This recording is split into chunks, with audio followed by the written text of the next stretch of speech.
Have you ever noticed that different animals, different insects, different bugs, and basically nature has a lot of really curious things going on? Well, today we're going to take a look at three different creatures, two animals and one insect, that I believe we can learn a lot if we'll simply pay attention. Welcome to Becoming Wiser with Dr. Robert A. Rome, author and world-renowned public speaker, as he shares stories involving his experiences and lessons learned in a good-spirited, positive, and fun way. Here's Dr. Robert A. Rome. So today I want to talk to you about three different animals, three different kinds of animals. One's an insect and two's an animal. Two are animals that will help us to understand a little bit about how the real world works. The first one is the bumblebee. Now, I don't know where you live, but I live in metro Atlanta, Georgia, and we have a lot of bumblebees.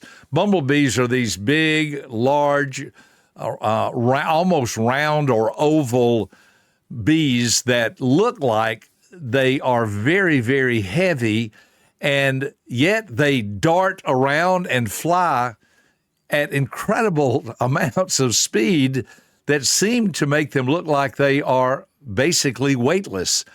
Well, a bumblebee, scientifically, you can look this stuff up, there have been many stories told about the bumblebee, but the bumblebee's body is so big, and yet its wings are so short that from an aerodynamic perspective, it's a big word for like an airplane, its body actually can't fly.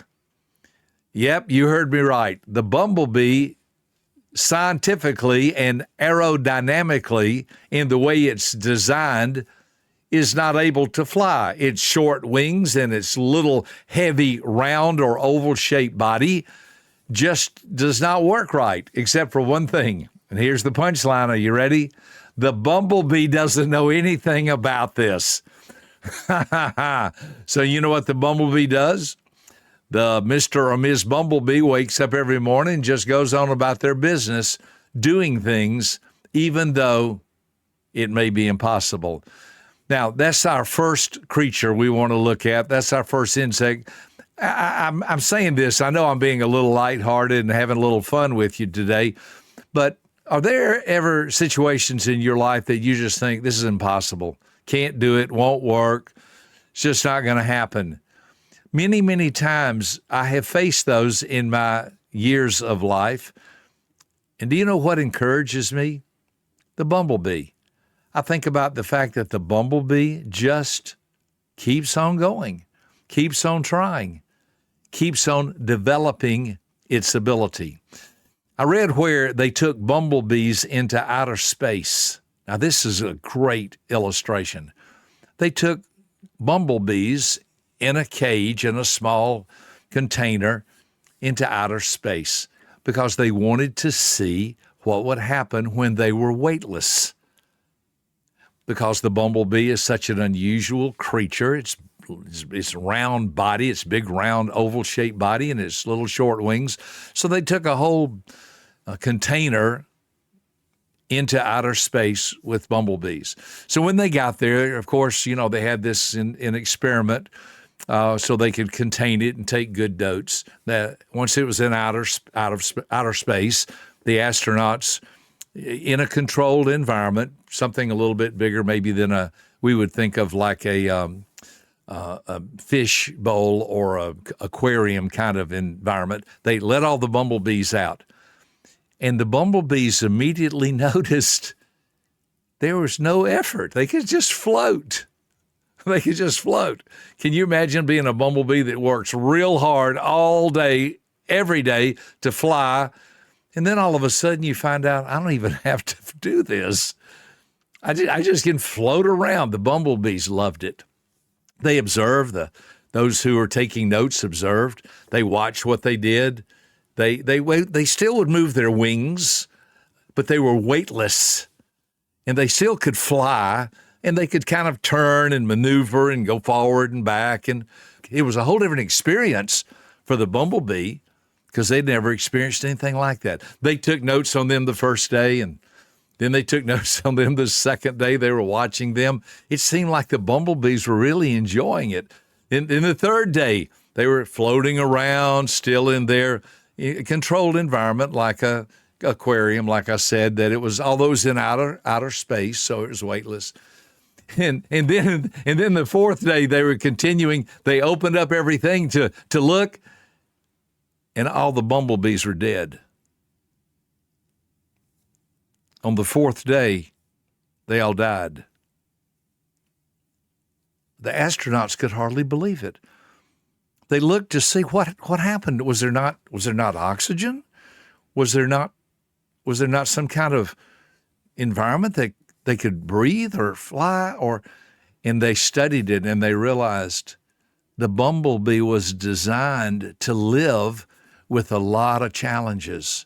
The bumblebee was designed to live with the hard work of continuing to try and overcome difficult circumstances. That's the first creature we want to look at. That's the first animal. That's the first insect that we're going to look at today is the bumblebee. The second one is the zebra. Now, I don't know how much you know about zebras. I've been to Africa. Over there, they call them zebra. But we say zebra here, and the Z sound in different continents is pronounced a little bit differently.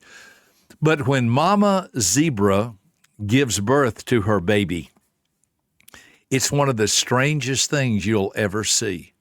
Because after the baby is born, and the baby is kind of gathering its thoughts together, you might say, it's on the ground and kind of learning that it's alive, and mother is cleaning it up, that mama zebra will get right in front of that baby because the baby's trying to stand up and the baby's spindly, weak legs are a little wobbly, but mother zebra gets right in front of the baby. And whichever way that baby turns, mama zebra is right in front of him. And scientists for years looked at that and thought, what is going on? I don't know if you've ever heard of this or not, but there's an RAS that we all possess. That stands for reticular activating system. A reticular activating system is when you're looking for something. For example, if I said, where are your car keys? Your mind would begin to go to keys.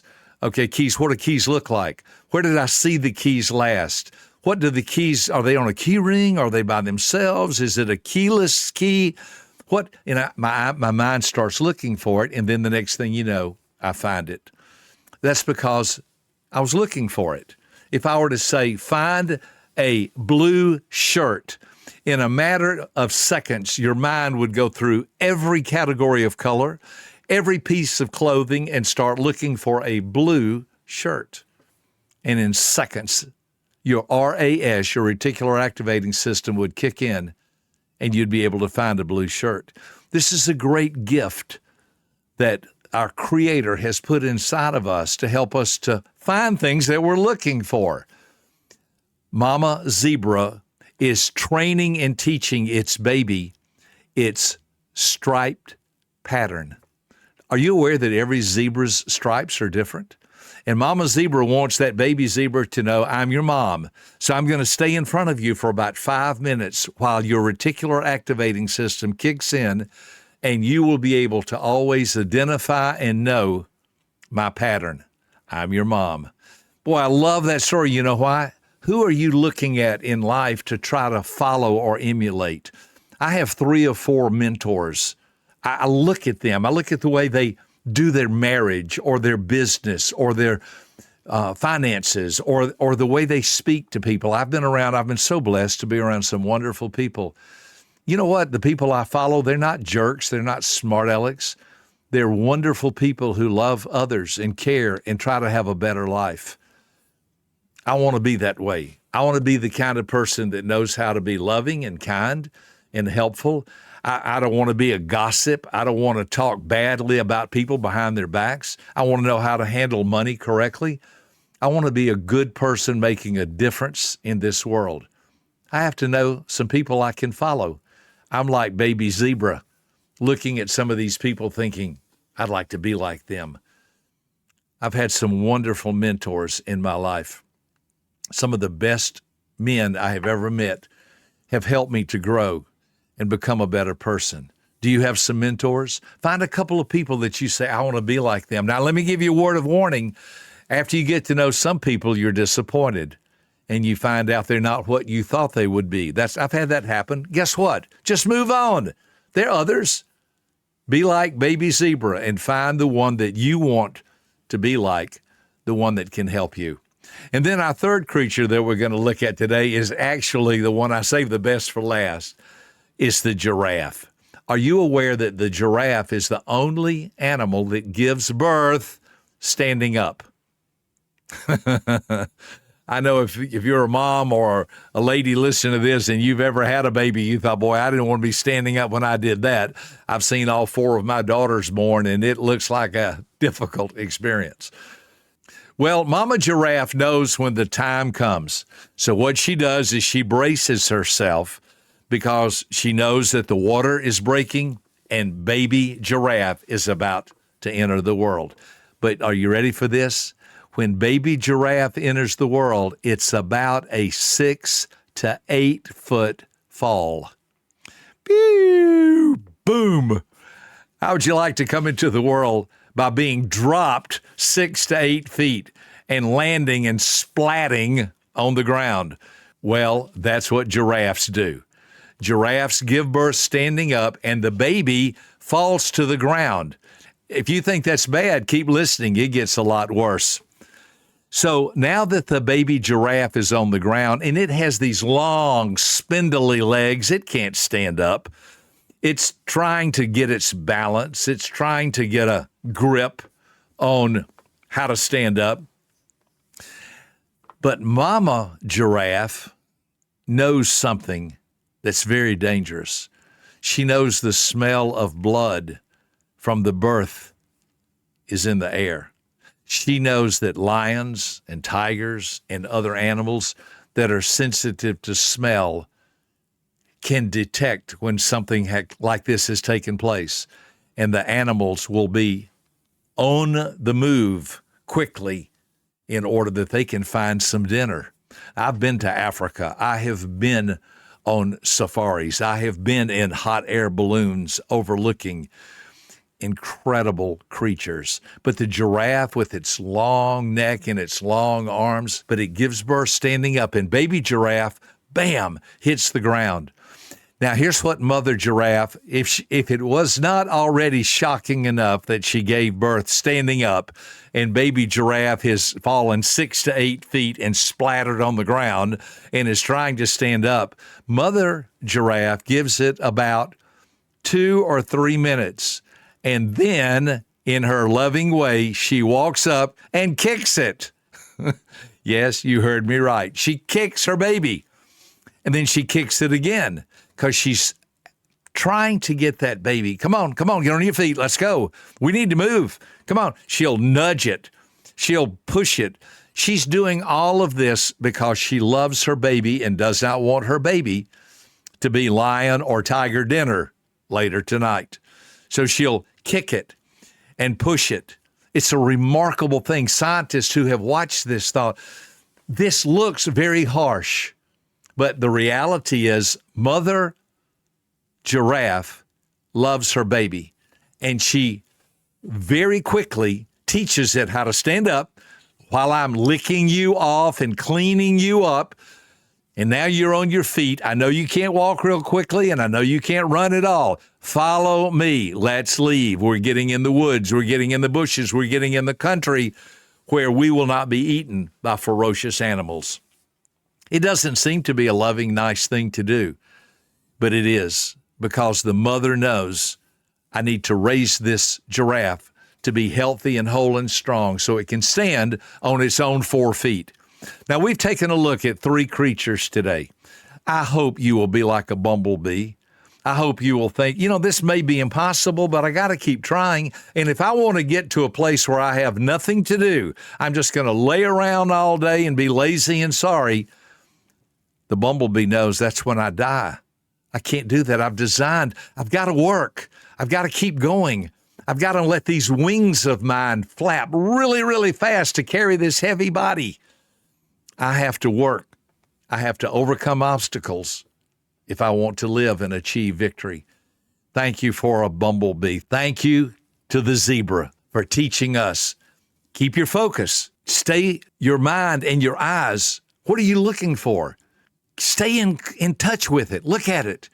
Find someone that you want to be like, that you can follow, that you can emulate, that your RAS, reticular activating system, can kick in and go, that's what I want in life. That's who I want to be like. That's the kind of person I want to be. And finally, thank you.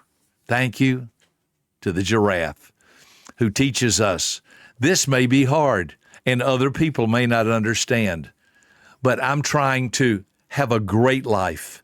I'm trying to push myself forward. And even though other people, I'm not comparing myself to other people, but other people can do whatever they want to. I want to be a high achiever, and that will require me to go the second mile, push myself, maybe even kick myself in order that I could become better, try harder, and achieve great things in life.